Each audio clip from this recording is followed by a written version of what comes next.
Всем привет! Меня зовут Дарья, я являюсь контент-менеджером Permanent Expert.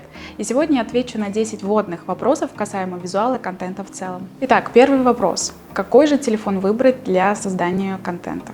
Вообще фотографии можно делать на любой телефон, но я даю предпочтение все-таки айфону, потому что качество картинки намного лучше, нежели у андроида, поскольку Android все-таки немного мылит фотографии, и работы получаются не совсем качественные, не совсем презентабельные. Но самое главное, выполняйте свою работу красиво и без лишних протираний, чтобы по итогу не было красных пятен.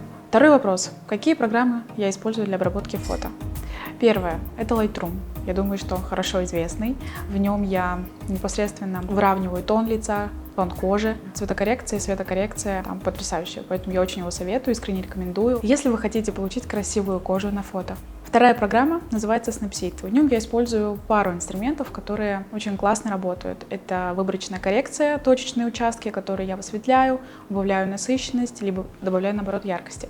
И второй инструмент — кисть, которым я рисую красивые блики на зрачках. И заключительная программа, которую я использую, называется PixArt, в котором есть два классных эффекта, который называется размытие.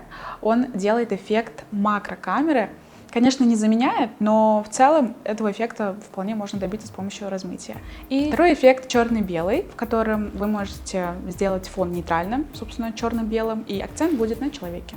Третий вопрос. Как обработать свою работу? Недостаточно просто замылить кожу или заблюрить. Лучше использовать точечную коррекцию в таких приложениях, как Photoshop Fix или Photoshop Express и приложение Retouch, в котором я точечно убираю какие-то недостатки с кожи.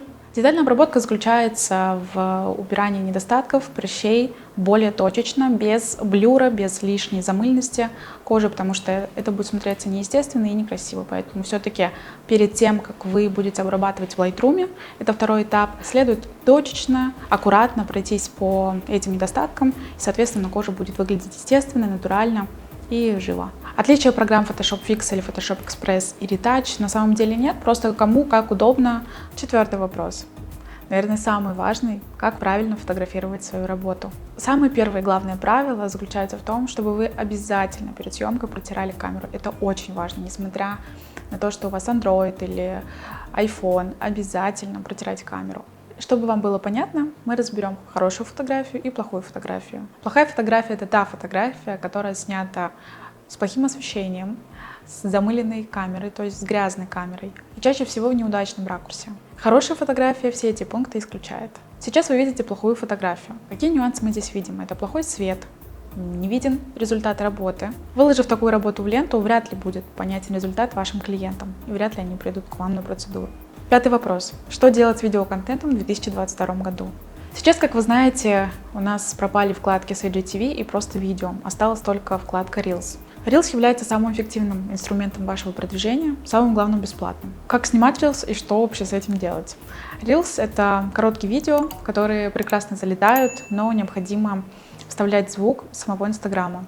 Но как делаю это я? То есть снимаю короткие видео, например, идет процедура, процесс процедуры. Это очень классно, когда вы снимаете свой процесс, короткие кадры, потом монтируете и вставляете в Инстаграм с уже готовой аудиодорожкой. Чаще всего залетают короткие рилс длительностью от 10 до 20 секунд. Самое главное — снимать их часто, и вас точно ждет успех. Шестой вопрос. Программа для видеомонтажа.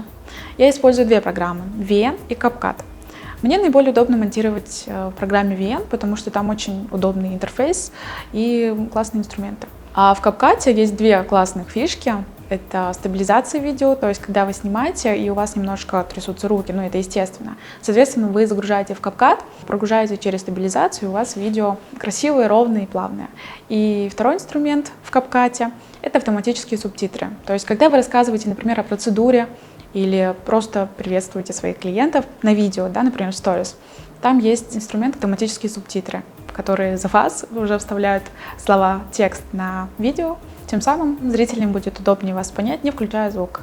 Седьмой вопрос. Посты или сторис? Вообще и то обязательно должны быть в вашей ленте, но я даю предпочтение сторис, потому что сторис — это про лайв, это про живые эмоции, это про естественность, натуральность вашей работы, да, результаты. То есть вы непосредственно снимаете в лайв-режиме, соответственно, видя сторис, зритель начинает вам больше доверять. Сейчас очень актуально использовать шрифты из сторонних приложений для ваших сторис. Я очень люблю программу «Лето шрифты», она прям так и называется. Там очень классная вкладка с каллиграфией, много шрифтов бесплатных, поэтому я его искренне рекомендую, если вы хотите сделать ваши сторис более красивыми, эстетичными и презентабельными.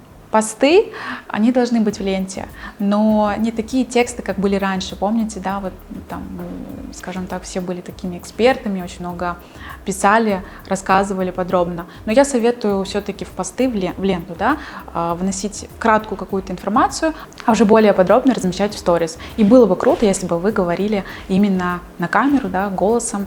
Это больше вызывает доверие и развивает ваш профессионализм.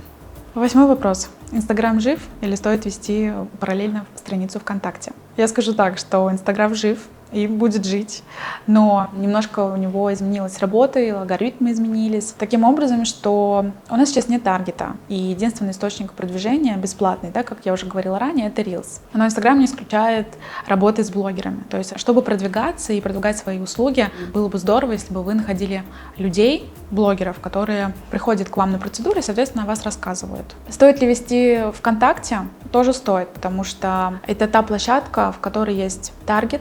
И вот как раз ВКонтакте это про большие тексты, про полезные статьи, которые вы размещаете на свою стену.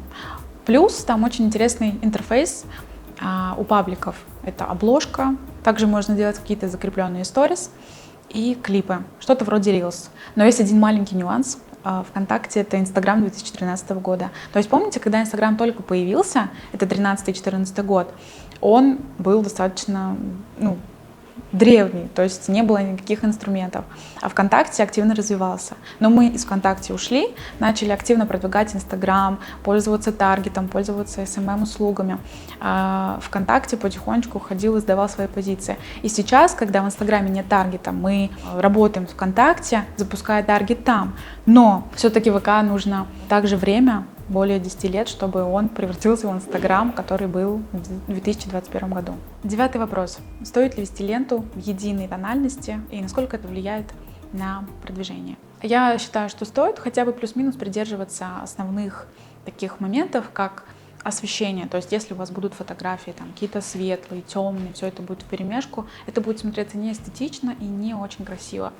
Хотя бы придерживайтесь одинакового освещения, одинакового тона кожи, который вы сможете выровнять и нормализовать в Lightroom. За счет одинакового тона кожи и освещения ровного ваша лента будет смотреться более красиво, эстетично и профессионально. 10 вопрос. Какую программу использовать для трендовых модных коллажей без границ? Эта программа называется SplitPic, в котором вы легким движением руки сделаете классные коллажи без границ ваших работ. Тем самым вы составите конкуренцию другим мастерам, и ваша лента будет выглядеть ярко, сочно, выигрышно и дорого.